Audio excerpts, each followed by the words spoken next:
दोस्तों, ये कहानी एक ऐसे अमीर घर की है जिसमें कि सारे मर्द ही अपनी नौकरानी के ऊपर फिदा हो गए थे और वो किसी भी हाल में उसके साथ घपाघप करना चाहते हैं। मगर वो नौकरानी अपनी गुफा बस किसी एक लड़के से खुदवाना चाहती थी। तो इस मूवी की शुरुआत में हम एक अमीर घर के फ्यूनरल का सीन देखते हैं जहां पार्कर नाम के आदमी की वाइफ इस दुनिया को छोड़कर चली गई थी। सारे लोग बहुत दुखी होते हैं और यहाँ पर पार्कर भी खुद को संभाल नहीं पा रहा था। उसके 3 बेटे हैं जिनकी जिम्मेदारी अकेले उसी पर आ गई थी।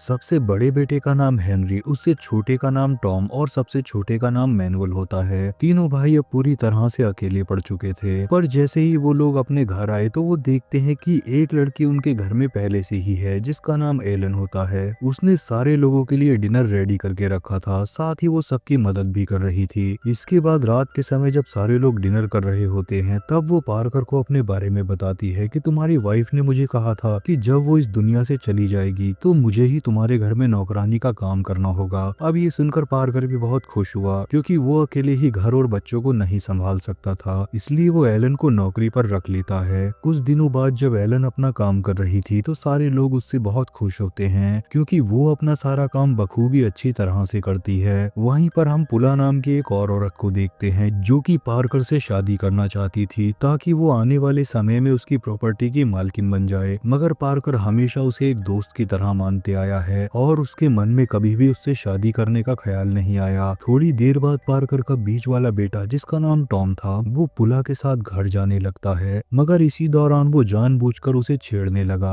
और उसके करीब जाने की कोशिश करता है। पुला भी उसे कुछ नहीं कहती क्योंकि वो किसी भी हाल में इस फैमिली का मेंबर बनना चाहती थी। वहीं टॉम के मन में हर रोज पकड़म पकड़ाई खेलने का ख्याल आता रहता है तो वो अपनी सारी हदें पार कर देता है। वो कभी कभी एलन के कमरे में गुलाब रखकर भाग जाता था जिसके बारे में एलन को पता नहीं चलता कि कौन मेरे रूम में ये गुलाब रख रहा है। टॉम को पकड़म पकड़ाई खेलने का इतना शौक हो रहा था कि वो अपने दोस्त से झूठ कहता है कि मैं हर रोज अपनी नौकरानी को कपड़े चेंज करते हुए देखता हूँ। ये सुनकर उसका दोस्त भी कहता है कि मैं भी अपने पड़ोस वाली लड़की को नहाते हुए देखता हूँ। इसके बाद वो टॉम को अपने घर ले गया जहाँ वो दोनों दरवाजे के पीछे से छुपकर पड़ोस वाली लड़की को देखने लगते हैं जो अपने कपड़े चेंज कर रही थी। ये देखकर टॉम खुद को कंट्रोल नहीं कर पा रहा था, पर किसी तरह से वो अपना माइंड डाइवर्ट करने के लिए खेलने चला जाता है। लेकिन खेलते समय उसके पैर में चोट लग गई जिसके चलते उसे काफी दर्द का सामना करना पड़ता है। मगर जैसे ही वो घर आया तो एलन उसके पैर में दवाई लगाती है। यहाँ एक और बार टॉम के मन में पकड़म पकड़ाई खेलने का ख्याल आता है। वो एलन की सुंदरता देखकर उस पर खो जाता है, इसलिए वो उसके करीब जाने के लिए उसे अपना सीक्रेट बताने लगा कि मैं वही लड़का हूँ जो तुम्हारे रूम में गुलाब रखा करता है। ये सुनकर एलन भी बहुत खुश होती है और कहती है कि मुझे गुलाब बहुत पसंद है और जब भी मैं इस गुलाब को अपने रूम में देखती हूँ तो मुझे बहुत अच्छा लगता है। वहीं दूसरी ओर पार्कर की वाइफ के मरने के बाद पार्कर ने किसी के साथ भी मजदूरी नहीं की थी तो उसका दिल भी अपनी नौकरानी एलन के ऊपर आने लगा। वो चाहता था कि कोई इस हालत में मेरा साथ दे और उसको एलन का बर्ताव बहुत पसंद आता है, इसलिए उसके मन में एलन के लिए फीलिंग्स जागने लगती हैं और वो किसी भी हालत में उसके साथ पकड़म पकड़ाई खेलना चाहता था। वहीं पार्कर का सबसे बड़ा बेटा हेनरी भी किसी के साथ कबड्डी खेलना चाहता था तो वो हर रोज एलन के करीब आने लगा और उसे टच करता रहता है। ये सब एलन को अच्छा नहीं लगता था, पर वो एक नौकरानी होती है इसलिए वो हेनरी को ज्यादा कुछ कह नहीं पाती और उसके गंदे व्यवहार को हर रोज सहने लगती है। उसका भी दिल मजदूरी करने का होता था, मगर वो हेनरी को पसंद नहीं करती थी तो वो उसके साथ कुछ भी नहीं करना चाहती है। मगर जब एक दिन हेनरी उसके करीब आ रहा था तो फिर से एलन को अच्छा नहीं लगता और तभी पीछे से टॉम ये सब देख लेता है। वो गुस्से में अपने बड़े भाई से लड़ने लगा, लेकिन उल्टा वो खुद ही पिट जाता है। वो किसी को भी एलन के आसपास भी भटकता हुआ नहीं देख पा रहा था। कुछ देर बाद एलन उसके पास आई और उसकी चोटों में दवाई लगाने लगती है। वो कहती है कि तुम्हें मेरे लिए लड़ना नहीं चाहिए था क्योंकि चाहे कुछ भी हो जाए तुम अपने बड़े भाई से नहीं जीत सकते। उधर हेनरी के दिमाग में भी फाइनल मैच खेलने का आइडिया आता है, इसलिए वो आज ही एलन को शादी के लिए प्रपोज करने वाला था। वहीं दूसरे रूम में पार्कर भी रेडी होके एलन को अपने दिल की बात बताने वाला था और ये सब हरकतें टॉम को पता चल जाती हैं। वो दोनों बाप बेटे एक ही समय एलन के रूम में जाने लगते हैं और ये सब टॉम को अच्छा नहीं लगता क्योंकि वो खुद एलन को लाइक करता था और वो अपने किसी फैमिली मेंबर को ये सब नहीं करने दे सकता था, इसलिए वो जानबूझकर अपनी शॉप का शीशा तोड़ देता है जिसकी आवाज से सारे लोग वहां आ पहुंचते हैं और इस तरह टॉम ने दोनों को एलन को प्रपोज करने से रोक दिया था। मगर वो ज्यादा दिनों तक उन्हें रोक नहीं सकता था क्योंकि एक दिन जब टॉम घर से बाहर पुला के घर में होता है तो खुद ही पुला पकड़म पकड़ाई खेलने के लिए आगे बढ़ती है और यहाँ पे टॉम भी खुद को कंट्रोल नहीं कर पाता, वो भी उसकी गुफा में धमाके करता है। मगर जैसे ही वो वापस अपने घर आया तो पार्कर कहता है कि आज मैंने एलन को प्रपोज किया था, वो अब मुझसे शादी करने के लिए तैयार है। ये सुनकर टॉम को अंदर से बहुत गुस्सा आने लगा, लेकिन वो अपने फादर के सामने कुछ भी नहीं कह पाता। थोड़ी देर बाद सारे लोग पार्कर की माँ से मिलने गए ताकि पार्कर अपनी माँ से शादी की मंजूरी ले सके, लेकिन जब उन्हें पता चलता है कि एलन उनके घर में नौकरानी का काम करती है तो वो इस रिश्ते से बिल्कुल भी खुश नहीं होती। टॉम भी किसी तरह से उनके रिश्ते को तोड़ना चाहता था, इसलिए वो अपने सबसे छोटे भाई मैनुअल के पास आया और कहता है कि तुम जोर जोर से चिल्लाकर कहो कि मुझे अपनी मरी हुई माँ ही पसंद है। मैनुअल भी अपने भाई की बात को मानते हुए पूरे घर में शोर मचाने लगा कि मैं अपनी मरी हुई माँ को बहुत अच्छा मानता था। ये सारी सिचुएशन देखकर पार्कर की माँ और भी भड़क उठी, इसलिए वो पार्कर की शादी के लिए साफ साफ इनकार कर देती है। ये खबर जब टॉम को पता लगी तो वो बहुत खुश होता है, इसलिए वो दोबारा से एक और प्लान बनाते हुए ये रिश्ता तोड़ना चाहता था। वो अपने रूम में जोरों से चिल्लाने लगा कि मुझे एक सपना आया जिसमें मेरी मरी हुई माँ भी इस शादी से खुश नहीं है। पार्कर भी इस समय खुद को शादी करने से रोक लेता है और वो डिसाइड करता है कि अब मैं एलन से कुछ महीनों बाद ही शादी करूंगा। टॉम जब अपने दोस्तों के साथ था तो उसका दोस्त कहता है कि मैंने तुम्हें अपने पड़ोस वाली लड़की का पूरा नजारा दिखाया है और तुमने मुझे अपनी नौकरानी की शक्ल भी नहीं देखने दी। तो टॉम कहता है कि आज मैं तुम्हें अपनी नौकरानी से मिलवाऊंगा। जिसके बाद वो दोनों चुपके से घर में आए और खिड़की के रास्ते एलन के रूम में झांकने लगे, जहां पहले तो उसका दोस्त कहता है कि तुम्हारी नौकरानी उतनी भी सुंदर नहीं है, लेकिन तभी एलन कपड़े बदलने लगी, जिसे देखकर टॉम और उसका दोस्त दोनों हैरान रह जाते हैं। टॉम किसी तरह से अपने दोस्त को घर से भगाता है ताकि वो इस मोमेंट को एंजॉय ना कर पाए। फिर उसके मन में खुद ही पकड़म पकड़ाई खेलने की इच्छा जागने लगती है। इसलिए एक दिन जब सारे लोग टीवी देख रहे थे तो अचानक से टॉम एलन को टच करने लगता है। उसे ये करते हुए बहुत सुकून मिलता है, साथ ही एलन भी उससे कुछ नहीं कहती। इसके बाद धीरे धीरे दोनों एक दूसरे के करीब आ रहे थे, जहाँ टॉम हर रोज उसे छेड़ने लगा और बात तो तब बढ़ जाती है जब एक दिन घर में कोई नहीं रहता